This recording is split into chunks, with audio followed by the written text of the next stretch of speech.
ഇന്ന് നമുക്കൊരു decor item ഉണ്ടാക്കാം. ഡെസ്ക് ഡെക്കോറായിട്ടോ വോൾ ഡെക്കോറായിട്ടോ ഒക്കെ ഉപയോഗിക്കാൻ പറ്റിയ ഒരു സാധനമാണിത്. ആദ്യം ഈ പിക്ചറിലുള്ളതുപോലെ ഒരു പേപ്പറിൽ വരച്ചെടുക്കുക. ഇതിനുള്ള റെഫറൻസ് പിൻട്രസ്റ്റ് നോക്കിയാൽ മതി, ഇഷ്ടം പോലെ കിട്ടും. ശേഷം കുറച്ച് ബാംബൂ സ്റ്റിക്സ് എടുക്കുക. അതില്ലാത്തവർ ഈർക്കിലെടുത്താലും മതി. എന്നിട്ട് ഇതിൽ കാണുന്ന ഓരോ ലൈൻസിൻ്റെ മേലെയും കട്ട് ചെയ്ത് ഒട്ടിച്ചു കൊടുക്കുക. ഞാൻ B7000 ഗ്ലൂ ആണ് ഉപയോഗിച്ചത്. ഒട്ടിച്ച് ഡ്രൈ ആയതിനു ശേഷം ഈ പേപ്പറൊക്കെ കട്ട് ചെയ്ത് കളയാം.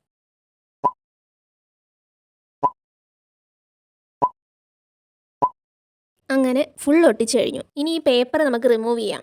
ഗ്ലൂ ഒക്കെ നന്നായിട്ട് ഡ്രൈ ചെയ്തിട്ട് റിമൂവ് ചെയ്യുന്നതായിരിക്കും നല്ലതെന്ന് തോന്നുന്നു. ഇല്ലെങ്കിൽ ഇളകിപ്പോയാലോ. ഞാനതിൻ്റെ സൈഡിലെ പേപ്പർ മാത്രം കട്ട് ചെയ്തിട്ട് ഉണങ്ങാൻ വെച്ചു. ഉണങ്ങിയിട്ട് ഇതിൻ്റെ ഉള്ളിലെ പേപ്പർ കട്ട് ചെയ്യാം. അങ്ങനെ ഉണങ്ങിയതിന് ശേഷം ഞാൻ ആ പേപ്പർ ഫുള്ള് റിമൂവ് ചെയ്തു. ഇനി നമുക്ക് ഇതിൽ കുറച്ച് പെയിൻറ്റ് ചെയ്യാം.